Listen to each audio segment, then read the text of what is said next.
that time again. Time for some real talk about real issues to enhance your real life. Whatever you think, whatever you know, whatever you feel, Tanya doesn't mind talking about it. Get ready for some real talk that is always rated R, because Talk with Tanya has got to be relevant. Talk with Tanya has got to be refreshing. But most importantly, Talk with Tanya has got to be real. Tune in right now for Real Talk with Tanya White. I'm back with another Today's Woman, Most Admired Woman nominee, Lakeisha James, and she is in the category of Equity Champions. Correct, Lakeisha? Yes, ma'am. Welcome to the Real Talk with Tanya White live edition. Now tell us, take us back to the moment where you got the email that you were one of the finalists on the ballot. Sure. So first, let me start by saying thank you so much for having me. I really appreciate your platform, and I've watched some of your episodes, so it's really, really good. So I'm grateful to be here. So the email. I had not checked my email in like 3 days. And I'm like, okay, let me check my email real fast. I'm at my son's baseball game and I'm scrolling through and I'm like, wait, what? And everybody like on the stands, they looked at me like, what is she doing? They not doing good right now. But I'm literally looking at my phone and I'm like, okay, I know how many women applied and I'm so honored and grateful to be chosen. Yeah. And yeah, it was just like that moment. And I was like, wow, this is so neat and just so, I'm so grateful. All I can say was thank you, God. And thank you, God. If you're like me, I've always followed Today's Woman. I've been following them since Kathy Zine. I would look at the magazine in the doctor's office, pick it up in the grocery store. And so to see this year, like I was talking with Tiandra a few minutes ago, it's very diverse, a lot of Black and brown, a lot of diversity in age, in background. And so when I got the emails, well, I was like, wow, but I didn't find out until think of about 4 or 5 days ago that there were over 400 submissions and I made the cut. So that even puts it more in perspective that, oh my God, it's honored. So you are in the Equity Champions. First of all, you've got to give us Lakeisha James' definition of equity. My definition of equity is just fairness for all. It's just very simple. Regardless of your background, your age, your size, your sexual orientation, it's just fairness for everybody is my definition for equity. Yes, everybody. Take into account everything and giving opportunities as well. And we don't talk about this as consequences for things not done. That's equitable. Consequences must be equitable as well. And so in your work, you do tons that I'm finding out. And so you tell us what you do in your daily life, Lakeisha. Sure. Lakeisha.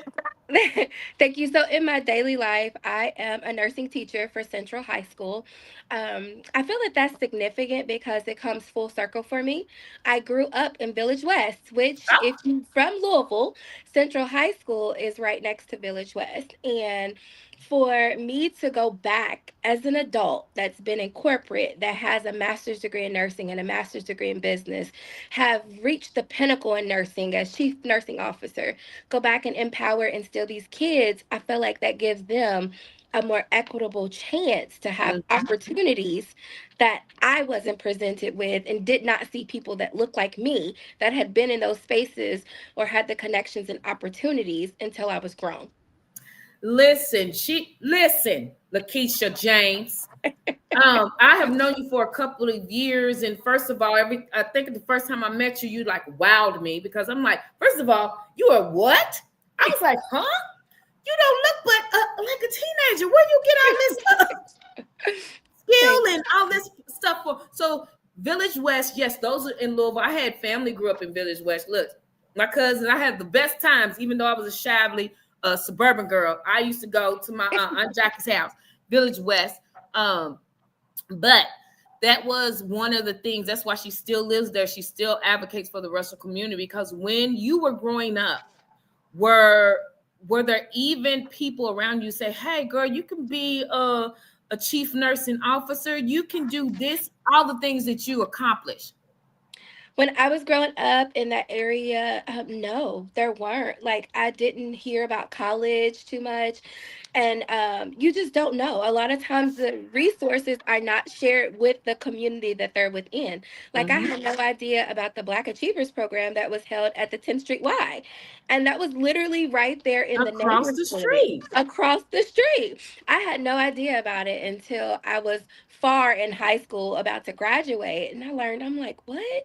I could have been preparing, but nonetheless, there was no one that was focused on college. We were just trying to survive at that point in life. Yes, absolutely. And so that's what I seen. And I just want to show my students, hey, you can do this too. And let me give you the blueprint. You don't have to Mhm. get it out the mud. We're getting it from the grass. We're going to make it a little easier for you. So, Absolutely.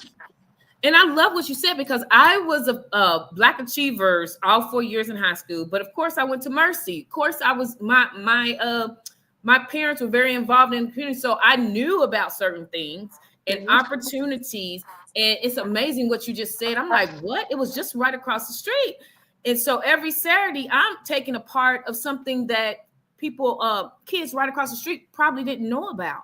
And it was a amazing, we're talking about amazing program, uh, not just for Black people, but for students, because we got to go on trips, we got to see and learn about careers. So that's interesting that right across the street, for because the purpose was to have it in that area, but you're saying that you didn't know about it. So that drives you. I can tell that that drives you, how you grew up. Now, how did you become aware of some of the opportunities? What high school did you go to, and what college did you graduate from? Sure. So I went to Seneca for high school, Okay. and I went to Galen for like my foundational education, and then I went to a few colleges. Mhm. Um, what I went into JCTC first. That was my very first stop. And I knew nothing about college. I'm a first generation college student. I had no idea how to sign up for financial aid. I just didn't know. And so I just went into the Bursar's office and I was like, I want to go to school. And they were Mhm. like, Mhm. okay. I said, I'm emancipated because I had a child at 16. So I was considered Oh an adult. wow.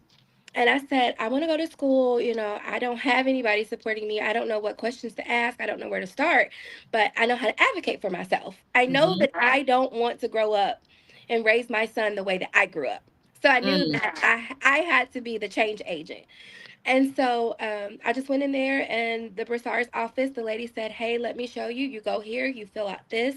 She showed me how to do FAFSA forms, how to enroll in school, how to do everything. And it was just advocating for myself and asking questions. And then that just led to my professors. I took maybe 4 credits at JCTC. And to get into their nursing program was like forever long. And I'm like, Oh, I'm that's waiting. the most competitive. My aunt went there. My best friend. When I say JCTC nursing program, I still remember the nightmares when my aunt would come and we like, oh, we all everybody's on my grandma's. We like, oh, here come Beverly. We know she's frazzled. That's me out. And so, yes, that is one of the most competitive. And so, what was it? Who was your thing? You said, I want to be a nurse. First of all, you said you didn't have, you didn't know you got pregnant at 16. What was it? Had you always want to be a nurse? I did. When I was younger, I had asthma really bad. I was sick. And so I was in the hospital, and my nurses took care of me because my mom had to work. She Mm-hmm. did work, and she was gone. I would only see her maybe like 2 or 3 hours for these stints of periods that I was in the hospital. It might have been weeks at a time.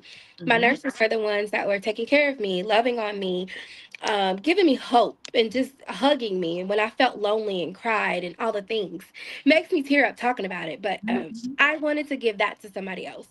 Mm-hmm. And so that was my desire. And that still fuels me to this day. That's why I still love nursing, even Um, though I've been in it 20 years.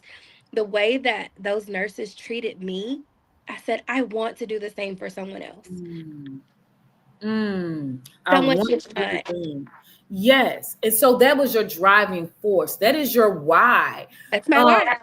that's your why. And like I said, when I met you, I'm like, you blew me away. I was like, what is this? But understand, that's why I love doing this show, because I love hearing people's backstories. Because someone who would meet you and some of your students probably think, oh, she's always had it together. She's accomplished this. She's always had up. But no, you have to take a time to listen to people, understand where they came from, and understand like it doesn't matter where you come from. It's where you're going and how you get there. So, as an equity champion, I can tell, first of all, that your students know that you are passionate about what you do and to passionate about how to help them do it.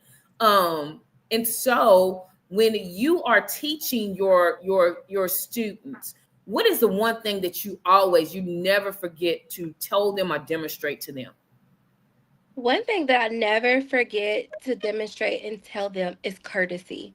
Mm, Regardless of what you have going on, be courteous, be kind, be courteous to yourself, and that way you can do what needs to be done and not hurt people further. Like I always, as teens, you don't think about how your actions really impact somebody. You just think about having a bad day yourself.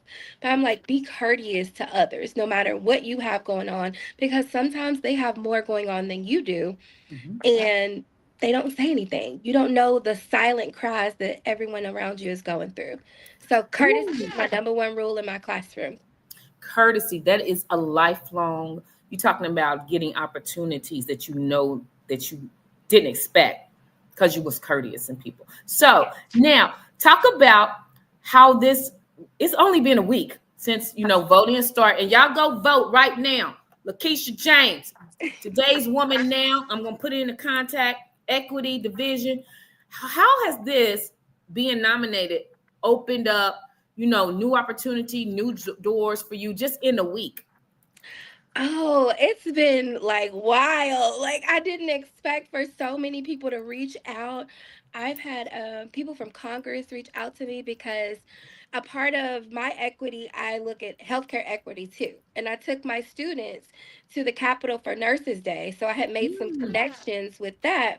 And some of those people seen my nomination and reached out and was like, hey, do you want to talk about this? Would you like to sit on this panel? What can we do to support you and your mm. students? And so it opened up more opportunities for not only me, but for my students, because that's my goal, is to bring other people with me. So Yes. the networking in Louisville, like some of the other women's platforms, they're promoting it for me, and it's just great to like have all the support and the community reaching out and being like, what do you need? We see you, sis. And that's something that today's women always says, we see you, sis. Yes. And so that is so awesome. I have loved, first of all, I've loved, I went through everything. Y'all go vote now. Go vote now. Equity champions. And while y'all on that page, education, vote for Tanya White. Okay. Um, it's every hour up until May 2nd at Yes. noon.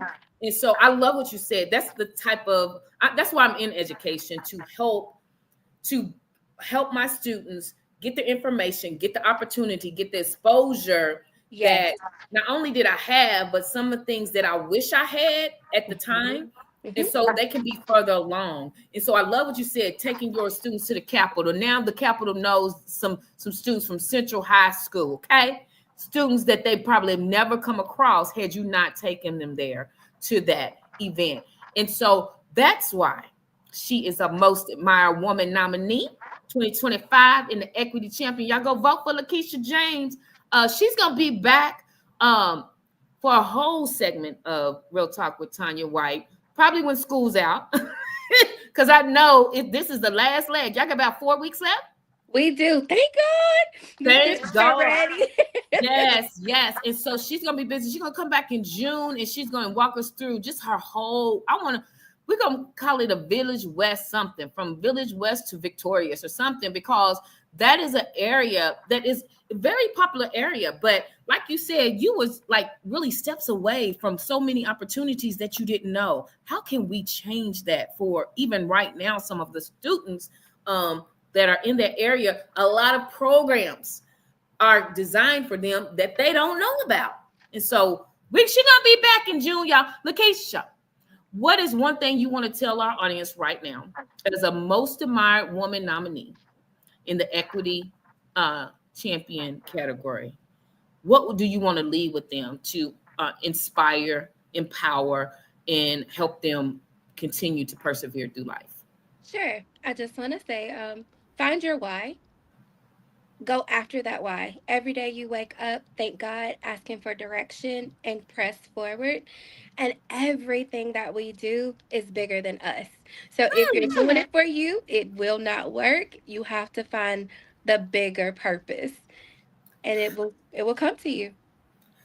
Lakeisha, listen, I'm gonna need you to go ahead and write a book now. I'm gonna talk to you after school's out, okay? Okay. No, for real, because just I didn't know. Like I said, you wowed me when I met you. I think it was at a healthcare event or something. It was a health fair. Yeah. Yeah, a health fair. And first of all, I was like, "You're what? You don't even look that old, girl. What are you talking about?" But then just hearing all the things that you accomplished, and now you've transitioned into teaching at one of the most historical high schools. Yes. Shout out to Principal Compton. Shout out to Beaumont. My niece is a forever counselor. Everybody, Ashley Hancock. My niece graduated from Central, and Central does empower students like none other. They are 10 steps ahead of the game when they graduate from Central. And so thank you for being an educator. Thank you for, listen, I tell people all the time, y'all think education is full of money. Nope. For her to step out of corporate and come be a teacher, she loves. Let me tell you something. The Lord's blessed her, and the Lord told her to do it because you could be anywhere making triple. But you do it because somebody, like you said, one of those students is going to follow for real in your footsteps and make a difference when they go wherever they go. So thank you for all you do. Go vote now. Lakeisha James, equity champion. Until next time, bye-bye. Lakeisha, stay on when it ends, okay? All right. Congratulations to you as well, Tanya White. Thank you, girl.